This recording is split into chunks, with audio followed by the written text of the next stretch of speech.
An elusive target is basically the cleanest possible assassination fantasy we could come up with. It's me as the assassin. It's a memorable target. It's a window to engage, and the tension of knowing that if I miss, it's gone forever. The way it works is that you'll see a briefing video that tells you about the target. You can look at the map. Then for that entire time period, you can play the mission. But once the target is dead, or you're dead, or the target escapes, that's it.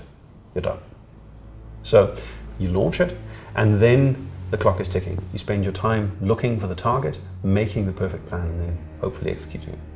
Even though it's a level that you might know from before, it feels fresh because you're so focused on that target, finding him and then tracking him and then eliminating him. Yes. So, and a big part of a mission is, of course, how this target behaves and where he is at. So it kind of shapes, or to me at least when I play it, it feels like I'm playing something different. A big part of a Hitman game is learning the tricks of the level. I mean, we've even built this into the way we think about our levels and the experience, this concept of level mastery. What this means is for the player who's really taken his time to master the level, he knows the tricks, he knows the shortcuts, he knows how he can get from A to B without being spotted, he knows where the disguises are and the death traps are. So an elusive target lives in that context, but it's a target and protection and a story that isn't there usually.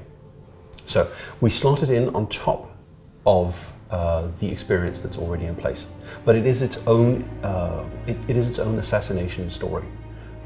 Every elusive target is built up in the beginning around a target. Who is this person? Who wants them dead? Why is that more or less justified? What are they doing in the place? What is the little assassination story that you're going to Paris, in this case, to experience?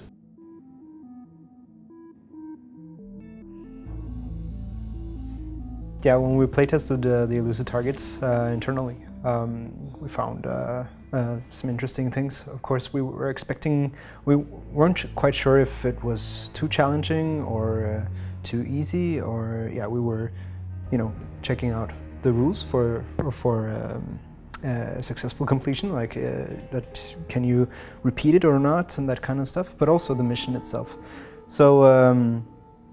But it was very interesting to observe the players when they were playing, because everybody has their own kind of reaction when they do discover the targets, and I'm happy that they did. Some spent more time than others, and some found them quickly, and some just stumbled upon them, right? And their reactions were more like I don't know, different kinds of surprise.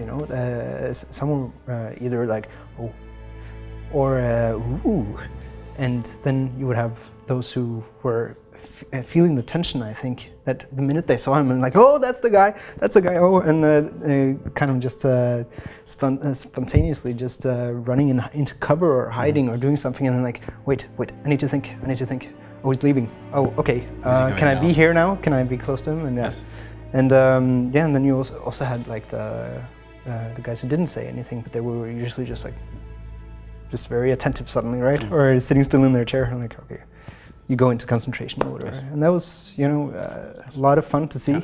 So we play-tested it by putting people into our game cafe, 5 guys aside, playing PCs. Mm-hmm. And it's really interesting to watch how people sort of like looking over at the other guy's screen to see what's happening, because it's all about strategy, right? It's, if you want to pull it off well, and you do, then you need to think about all of the classic things in a Hitman assassination, which is opportunity, and how do you hide the body, and how do you avoid witnesses, and all of these things. But you're also under an enormous amount of tension. And I think that's one of the most interesting things that came out of our construction of an elusive target. This fact that you have a time limit. If you die, well, no tryovers. Once the target is dead, it's done. So the way the target went down counts. So I think elusive targets plug into the feeling of being an assassin. And that's, I think, what we were aiming for. It's part of this whole goal and brand identity that we have, this idea that Hitman is in the building, right? And the fact that we apply these quite tense rules with a time limit and restrictions about, can you try again? When the target is dead, it counts. So if it was ugly, well, it was ugly. If you were spotted, you were spotted. If you died, well, you're done. that creates a tension that is really interesting to see. And of the people who play it, they react really interestingly to it.